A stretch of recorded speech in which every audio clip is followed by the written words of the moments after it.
صبر کرنے کے بعد آخر میں اس کا ثمرہ کیا ملتا ہے، اور صبر کرنے والوں کو قرآن کریم میں اللہ تعالیٰ نے بشارت کیا دی ہے، اور صبر کرنے والے لوگوں کو کیا اجر ملا۔ اللہ تبارک و تعالیٰ نے سورہ بقرہ کے اندر ارشاد فرمایا، یا ایھا الذین آمنوا استعینوا بالصبر والصلاۃ، اے ایمان والو صبر اور نماز سے مدد حاصل کرو۔ اللہ تبارک و تعالی صبر کرنے والوں کے ساتھ ہے۔ وَلَا تَقُولُوا لِمَن يُقْتَلُ فِي سَبِيلِ اللَّهِ أَمْوَاتٌ بَلْ أَحْيَاءٌ وَلَٰكِن لَّا تَشْعُرُونَ، اور تم ان لوگوں کو مردہ نہ کہو جو لوگ اللہ کے راستے میں شہید کر دیے گئے، بلکہ وہ لوگ زندہ ہیں۔ وَلَنَبْلُوَنَّكُمْ بِشَيْءٍ مِّنَ الْخَوْفِ وَالْجُوعِ وَنَقْصٍ مِّنَ الْأَمْوَالِ، اللہ کہہ رہا ہے اے مسلمانوں ہم تمہیں آزمائیں گے۔ وَلَنَبْلُوَنَّكُمْ بِشَيْءٍ مِّنَ الْخَوْفِ، ایسی چیز کے ذریعے سے ہم تمہیں آزمائیں گے، مال کے ذریعے سے، یعنی مال میں کمی کر کے ہم تمہیں آزمائیں گے۔ وَنَقْصٍ مِّنَ الْأَمْوَالِ وَالْأَنفُسِ وَالثَّمَرَاتِ، اور پھلوں میں، باغات میں، کھیتیوں میں کمی کر کے ہم تمہیں آزمائیں گے۔ وَالثَّمَرَاتِ، مالوں میں کمی کر کے اور تمہاری کھیتیوں میں مال کی کمی کر کے ہم آزمائیں گے، یعنی نیست و نابود کر کے ہم تمہیں آزمائیں گے، ہر طرح سے، جان لے کر کے بھی آزمائیں گے، مال لے کر کے بھی آزمائیں گے، یعنی ہر طرح سے آزمائیں گے۔ اور جب بندہ ان تمام آزمائشوں میں کھرا اترتا ہے تو اللہ تبارک و تعالی وہ انعام دیتا ہے کہ اس کا ہمیں احساس تک نہیں ہوتا ہے، ایسا انعام دیتا ہے کہ انسان نے اس کا گمان تک نہ کیا ہو۔ اللہ تبارک و تعالیٰ اپنے نبی کو بھی صبر کرنے کی تلقین فرما رہا ہے، فَاصْبِرْ كَمَا صَبَرَ أُولُو الْعَزْمِ مِنَ الرُّسُلِ وَلَا تَسْتَعْجِل لَّهُمْ، اے میرے حبیب، اے میرے نبی، آپ صبر کیجئے جیسا کہ اولو العزم نبیوں نے صبر کیا۔ حضرت ابراہیم علیہ السلام نے صبر کیا، حضرت نوح علیہ السلام نے صبر کیا، حضرت عیسیٰ علیہ السلام نے صبر کیا۔ اے میرے حبیب آپ بھی صبر کیجئے، اور کسی معاملات میں جلد بازی سے کام نہ لیجئے۔ دوسرے مقامات پر اللہ تبارک و تعالیٰ فرما رہا ہے، یا ایھا الذین آمنوا اصبروا وصابروا ورابطوا واتقوا اللہ لعلکم تفلحون، اے ایمان والو صبر کرو، او صابروا، اور ثابت قدمی رہو، جمے رہو، اور اللہ کے راستے میں جہاد کرو، یعنی جب جہاد کا معاملہ آئے، جنگ و جدال کا معاملہ آئے تو منہ پھیر کے نہ بھاگو، بلکہ ان مشقتوں کو، ان پریشانیوں کو برداشت کرو۔ اور مومن جو ہوتا ہے میرے بھائیوں، اس کے پاس اتنی ہی آزمائش بھی آتی ہے، ایمان جتنا پختہ ہوگی آزمائش بھی آتی ہے۔ دیکھیے حضرت ایوب علیہ السلام کا قصہ کہ نبی صلی اللہ علیہ وسلم سے صحابہ کرام نے عرض کیا، اے یا رسول اللہ ای الناس اشد بلاء قال فالانبیاء، آپ سے صحابہ کرام نے پوچھا اے اللہ کے رسول سب سے زیادہ آزمائش اور سب سے زیادہ پریشانیاں کس کے پاس آئی؟ فرمایا انبیاء علیہ السلام پر آئی، پھر ان کے جیسے مثل لوگوں پر پریشانیاں آئی، اور اس کے بعد فرمایا فَيُبْتَلَى الرَّجُلُ عَلَى حَسْبِ دِينِهِ، انسان کو اس کے دین کے مطابق آزمایا جاتا ہے۔ اگر وہ دین میں پختہ ہوتا ہے، مضبوط ہوتا ہے، تو اتنی ہی اس کے پاس آتی ہے۔ اور اسی طرح سے اس کو آزمایا جاتا ہے۔ تو اس کا مطلب یہ ہے کہ اگر ہمیں تو ہمیں صبر کرنا چاہیے، جیسا کہ حضرت ایوب علیہ السلام نے صبر کیا تھا۔ حضرت ایوب علیہ السلام نے ان کو بیماری میں مبتلا کر دیا، ان کو کوڑ کی بیماری دی، لیکن حضرت ایوب علیہ السلام نے صبر کیا۔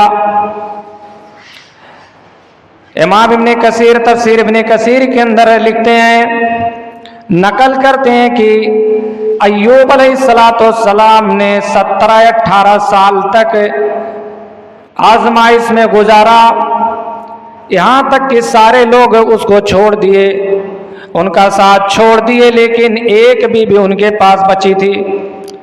ان کے کوئی سی موذی بیماری تھی کہ کوئی ان کی بیوی کو کام پر نہیں رکھتا تھا، کسی کے یہاں جاتی تھی کام کے لیے تو اس کے خوف سے، ان کی بیماری کے خوف سے لوگ ان کو کام پر نہیں رکھتے تھے۔ ایک دن ایسا ہوا، حضرت ایوب علیہ السلام بہت سخت بھوکے تھے، ان کی بیوی سے رہا نہ گیا، وہ کام کی تلاش میں گئیں تو وہاں ایک گھرانے کے لڑکیوں نے ان سے بال کا مطالبہ کیا، تو انہوں نے اپنے سر کو مڑوا دیا، آدھا سر، اور بال فروخت کر کھانے کی اشیاء دی گئی اور وہ لے کر گئیں۔ پہلے دن تو حضرت ایوب علیہ السلام نے کھا لیا، دوسرے دن اسی طرح سے معاملہ پیش آیا تو ایوب علیہ السلام کہہ رہے ہیں، اے میری بیوی، جب تک تم مجھے بتلاؤ گی نہیں تب تک میں کھانا نہیں کھاؤں گا، اپنے حلق کے اندر داخل نہیں کروں گا۔ حضرت ایوب علیہ السلام کی بیوی نے اپنے محلوق سر سے دوپٹے کو ہٹایا۔ جب ایوب علیہ السلام نے اپنے بیوی کے محلوق سر کو دیکھا تو ایک دم خوف زدہ ہو گئے، اور خوف زدہ عالم میں حضرت ایوب علیہ السلام نے اپنے ہاتھ کو آسمان کی طرف اٹھایا، دعا کی، رب انی مسنی الضر وانت ارحم الراحمین، العالمین، بیماریاں تو دیتا ہے، اے اللہ تو شفا بھی دینے والا ہے، اے اللہ مجھے بیماری پہنچی ہے، اے اللہ مجھے تکلیف پہنچی ہے، اے اللہ میری بیماری کو دور کر دے۔ ادھر دعا کرتے ہیں جیسا کہ اللہ تبارک و تعالی نے حضرت ایوب علیہ السلام کے تعلق سے ذکر فرمایا، اے میرے بندو وذکر عبدنا ایوب اذ نادى ربہ، میرے بندے ایوب کے بارے میں یاد کرو جب ایوب نے اپنے رب کو پکارا، انی مسنی الشیطان بنصب وعذاب، اے اللہ مجھے شیطان کی طرف سے مجھے تکلیف پہنچی ہے، تو اللہ تعالیٰ نے کہا ارکض برجلک ھذا مستغل بارد وشراب، اے ایوب اپنے پیر کو زمین پر مارو۔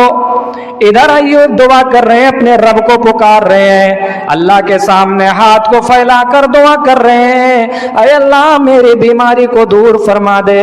اللہ تعالیٰ نے ان کی بیماری کو دور فرمایا۔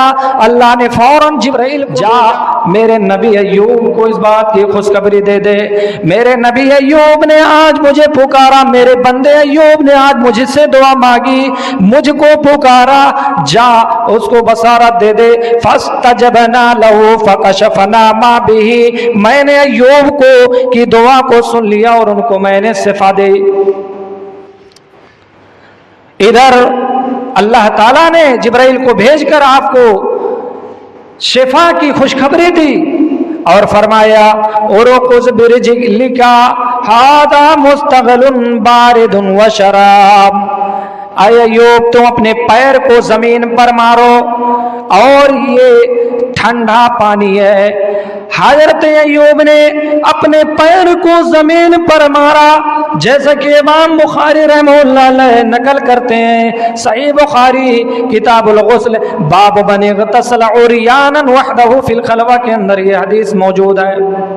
حضرت ابو ہریرہ راوی حدیث بیان کرتے ہیں کہ جب چشمہ جاری ہو گیا تو حضرت ایوب علیہ السلام ننگے جسم میں اس میں غسل کرنے لگے. بین ایوب یغتسل عریانا فخر علیہ من جراد من ذهب. حضرت ایوب علیہ السلام اس میں غسل کرنے لگے.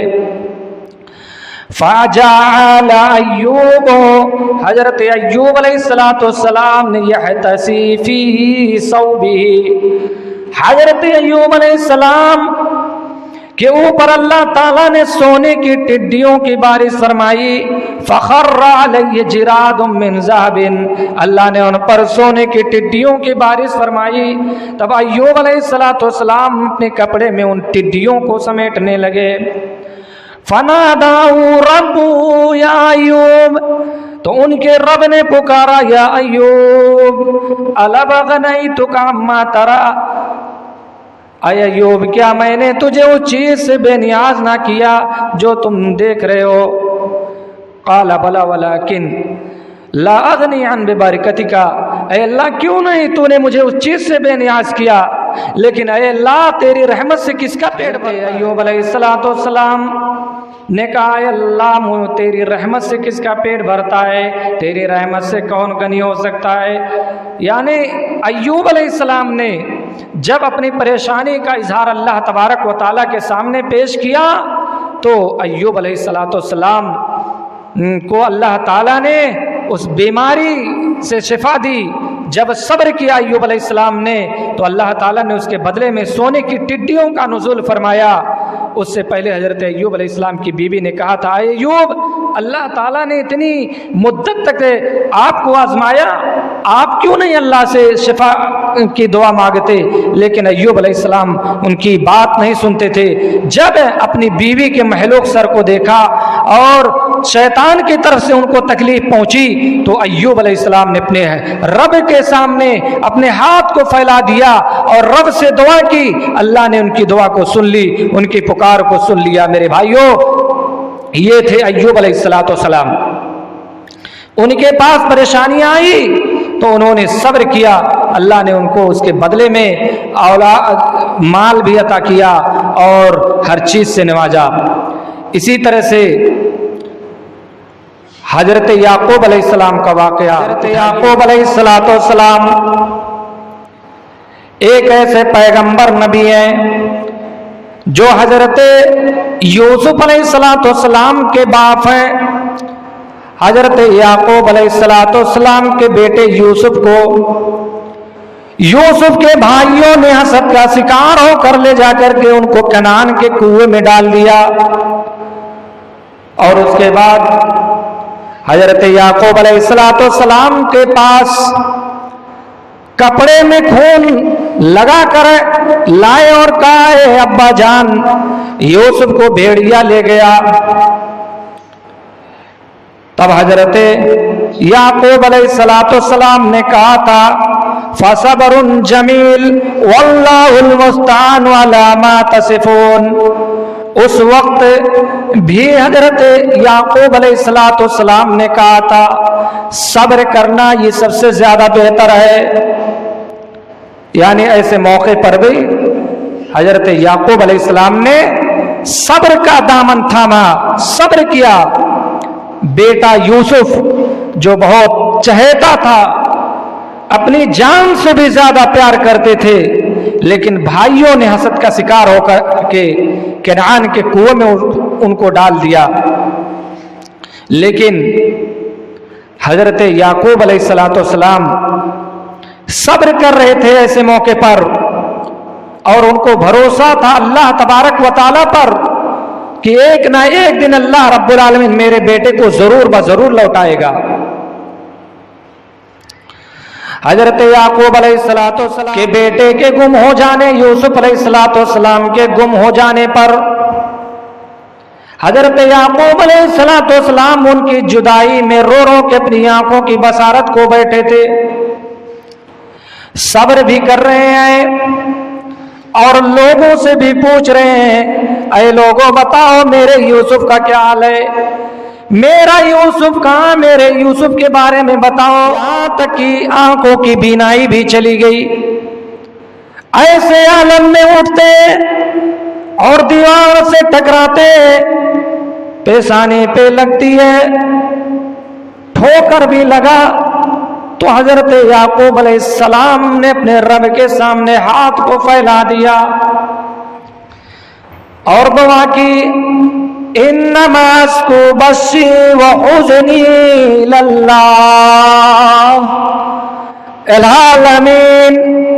ہم تجھ سے شکوہ کرتے ہیں، اے اللہ میرے بیٹے یوسف کو لوٹا دے، اے اللہ اگر تو نے میرے بیٹے یوسف کو لوٹا دیا تو اے اللہ تیری رحمت میں کمی کیا جائے۔ یعقوب علیہ السلام اللہ تعالیٰ سے دعا، اور پھر جب بھائیوں نے ان کو بتایا کہ ان کو چوری کے الزام میں بادشاہ نے گرفتار کر لیا ہے، تو ایسے موقع پر حضرت یعقوب علیہ السلام کہہ رہے ہیں، فَصَبْرٌ جَمِيلٌ عَسَى اللَّهُ أَن يَأْتِيَنِي بِهِ جَمِيعًا۔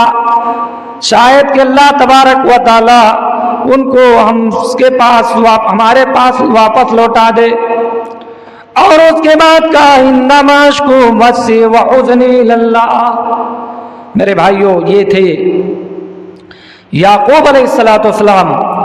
جب ان کے پاس پریشانی آئی، مسقطیں آئی، تو انہوں نے صبر کیا، صبر کے دامن کو نہیں چھوڑا۔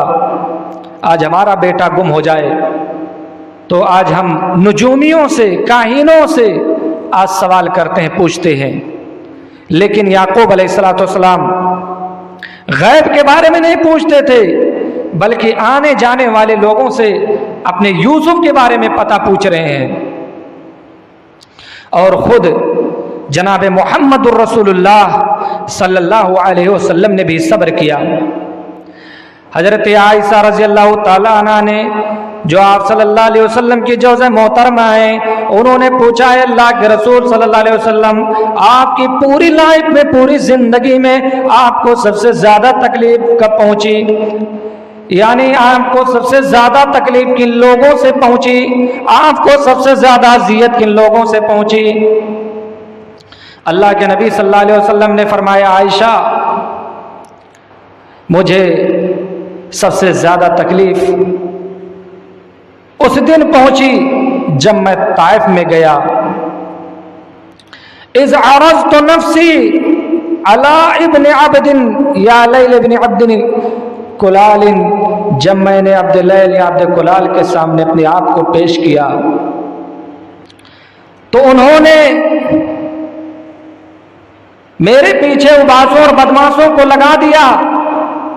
اسی سال آپ صلی اللہ علیہ وسلم کی بیوی حضرت خدیجہ کا انتقال ہوا، اور اسی سال آپ کے چچا ابو طالب کا انتقال ہوا، اور آپ صلی اللہ علیہ وسلم یہ سوچ کر وہاں سے نکلتے ہیں کہ طائف چلتے ہیں، ہو سکتا ہو لوگوں کو تبلیغ کریں، دعوت دیں، اور اس طرح سے دل بہل جائے، کچھ بوجھ ہلکا ہو جائے، کچھ بوجھ کم ہو جائے، غم دور ہو جائے۔ آپ وہاں سے طائف جب جاتے ہیں، طائف والوں کو تبلیغ کرتے ہیں، اے طائف والو، اے اہل طائف، کہہ دو قولوا لا الہ تفلحوا تملک العرب والعجم۔ اے طائف کے لوگوں، تم لا الہ الا اللہ کہہ دو، تم کامیاب ہو جاؤ گے، عرب اور عجم کے مالک ہو جاؤ گے۔ لیکن ان لوگوں نے لا الہ الا اللہ کہنے کے بجائے ان لوگوں کو یہ چیز بری لگی، اور ان لوگوں نے آپ کو مارنا شروع کر دیا، آپ کے پیچھے باسوں اور بدماشوں کو لگا دیا۔ وہ لوگ آپ کو گالیاں دینا شروع کر دیے، یہاں تک کہ آپ کو اتنا مارا کہ آپ کی پیشانی سے خون جاری ہو جاتا ہے، اور آپ صلی اللہ علیہ وسلم بے ہوش ہو جاتے ہیں۔ اللہ تبارک و تعالی